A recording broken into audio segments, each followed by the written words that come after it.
Olá, vamos iniciar o estudo das forças sobre cilindros. Esse tema está dividido em duas partes. A primeira, voltada especialmente para pilares, e a segunda, para dutos ou cilindros horizontais. Vamos considerar escoamentos permanentes e escoamentos não permanentes.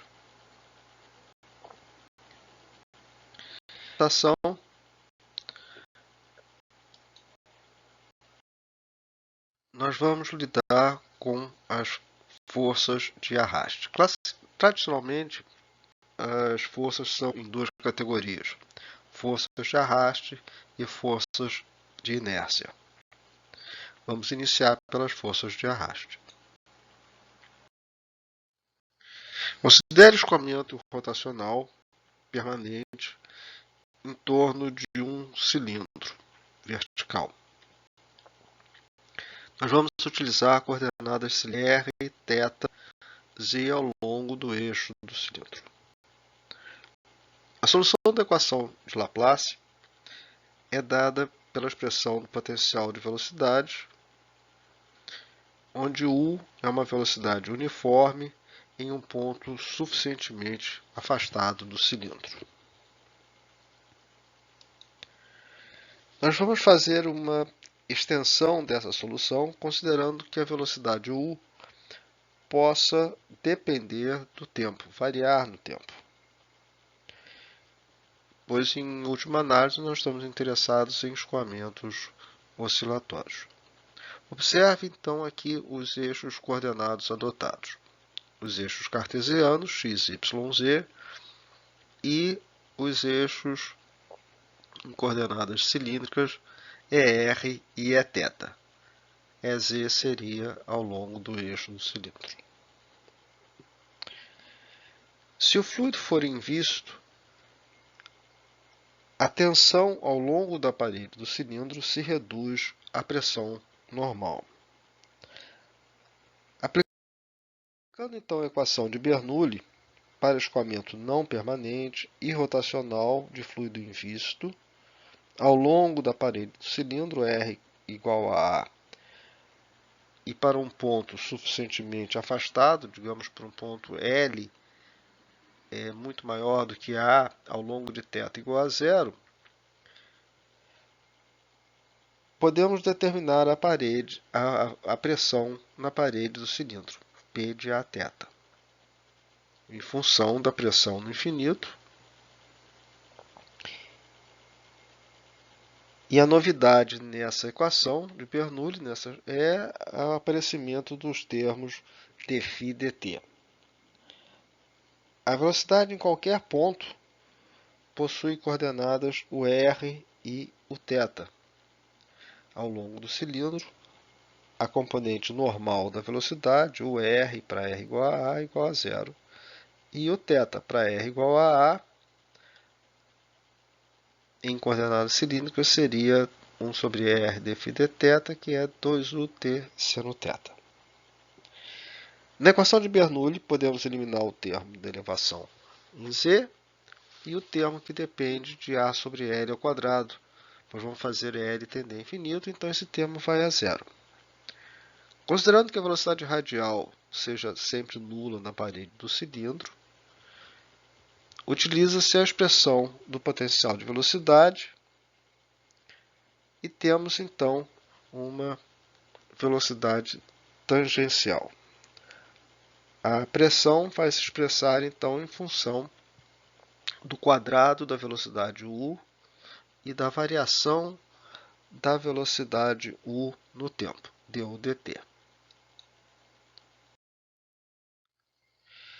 Analisando o termo que depende do quadrado da velocidade, percebe-se que existe uma simetria da pressão em torno do cilindro, ou seja, entre 0 e 180 graus, entre 90 e 270 graus, o valor da pressão é o mesmo.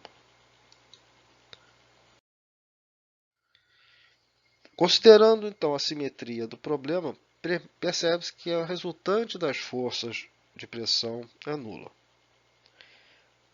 Uma pressão direcionada na direção normal, ER, no sentido negativo do vetor unitário na direção radial,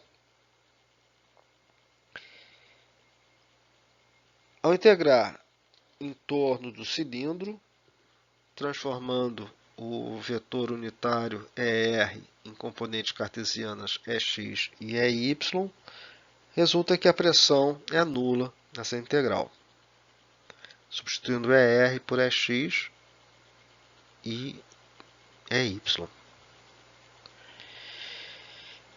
O fato da pressão residual ser nula, a pressão resultante ser nula, ou a força ser nula, é conhecido como paradoxo de D'Alembert e contradiz a nossa experiência, por exemplo, ao colocar o braço para fora da janela no carro em movimento. As medições de pressão de escoamentos em fluidos reais, onde existe a pressão normal e uma tensão tangencial tal, mostram que não existe essa simetria de pressão. Na verdade, a pressão no cilindro em posição oposta ao escoamento, à sombra do cilindro, existe de fato uma redução de pressão. Na verdade, existe uma sucção relativa do cilindro. Então, o resultado é que você tem uma força que está associada à forma, ao fator geométrico associado ao deslocamento em torno do cilindro. Considerando os componentes normal e tangencial da força de tensão, observa-se que para diferentes valores do número de Reynolds, o escoamento comporta-se de maneira distinta. Veja com cuidado essa tabela mostrada, retirada do Sumer e Fredson de 2006, onde para diferentes valores de número de Reynolds obtém-se um padrão de escoamento diferente. Olha com atenção essa tabela. Então, a força de arraste, ela tem uma parte que é causada pela forma da seção transversal do obstáculo e uma parte que é causada pelas tensões viscosas. Em geral, a contribuição associada às tensões viscosas, que é a camada limite laminar, é muito menor do que as tensões associadas à forma, que por sua vez estão associadas à turbulência que se forma em torno do objeto. Então, a contribuição da força de arraste no elemento de espessura dz do cilindro vai ser obtido através da integral e o resultado é um coeficiente de arrasto, CD, vezes a densidade, ρ, vezes d, que é o diâmetro, vezes o quadrado sobre 2, multiplicado pelo elemento de altura do cilindro dz. O termo dz vezes diâmetro é, na verdade, a área do cilindro projetada na direção normal ao escoamento. Então, tem-se uma fórmula geral que a contribuição da força é um coeficiente de arrasto vezes ρ, vezes a área projetada, vezes o quadrado da velocidade. No caso de escoamentos oscilatórios, a gente vai tomar um cuidado que, em vez de considerar o quadrado da velocidade, vamos considerar U vezes módulo de U. Com isso, a gente considera a reversão do escoamento.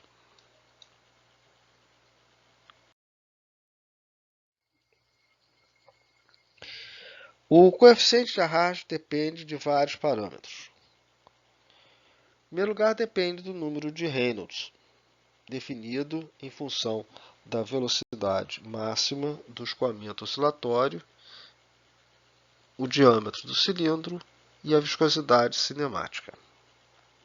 Um segundo parâmetro importante é o chamado número de Colligan-Carpenter, que é calculado como a velocidade máxima orbital vezes o período da onda dividido pelo diâmetro.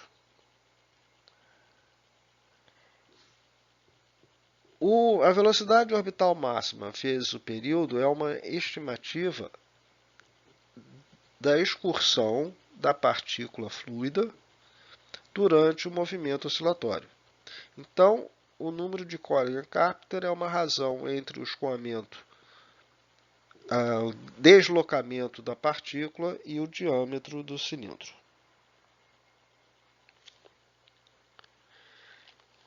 Depende ainda da forma da seção, se a seção é quadrada ou elíptica ou cilíndrica, e da rugosidade da parede do cilindro. Então, nessa figura, vocês podem ver como que o crescimento biológico de algas e incrustações em torno do cilindro, eles não só aumentam o diâmetro, mas aumentando a rugosidade, aumenta também a turbulência e, consequentemente, aumenta o arraste. Em alguns gráficos, nós vamos ver a seguir, o coeficiente CD é determinado em função do parâmetro beta, que é a razão entre o número de Reynolds e o número de Colligan-Carpenter. Então fica como exercício para vocês substituir as expressões do número de Reynolds e do número de Colligan-Carpenter para determinar uma expressão para beta, que dependa de parâmetros conhecidos. Olhando então esses cilindros com esse crescimento biológico, deve-se ter cuidado de, ao fazer o projeto, considerar o desenvolvimento desses esforços ao longo da vida útil da obra. Projetar a estrutura para seu funcionamento e não para a sua condição inicial de um cilindro liso, o que não corresponde à realidade do funcionamento. Para isso, você invoca a multiplicação por coeficientes de segurança.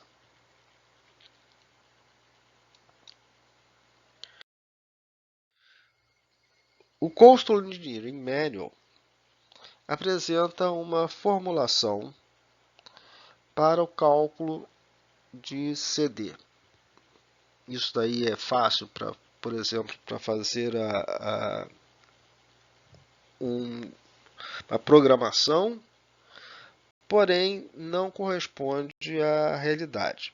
Por exemplo, nessa fórmula, não depende da forma da seção transversal. Então, é uma deficiência. Não depende também das características da onda. Depende apenas do número de Reynolds. A falta de uma estimativa melhor, pode-se utilizar essa expressão. No entanto, nós vamos ver aqui alguns exemplos. E no caso dessa tabela do livro de Fredzel, mostra que correções devem ser feitas para o caso de seções quadradas, triangulares e outras formas. Sempre será necessário calcular uma determinada expressão e, se for o caso, fazer ensaios específicos para as expressões. No livro do Summer também eles apresentam o valor do CD, das correções de CD para diferentes perfis de seções transversais. Nesse gráfico do Coastal Engineering Manual, vocês podem ver o cálculo de CD para diferentes valores de rugosidade da superfície. Temos para o caso de cilindro liso, para condições de escoamento permanente, vejam a diferença, e para diferentes valores do número de Colligan-Carpenter. Nesse caso está para rugosidade e número de Reynolds. O número de Colligan-Carpenter que foi adotado foi para K igual a 50, que é a curva cheia. Nesse gráfico, o CD é calculado para número de Colligan-Carpenter, K, na abscissa, e para diferentes valores de Reynolds ou de beta, que seriam as linhas pontilhadas, no caso do número de Reynolds, e para as linhas cheias, para o caso de beta.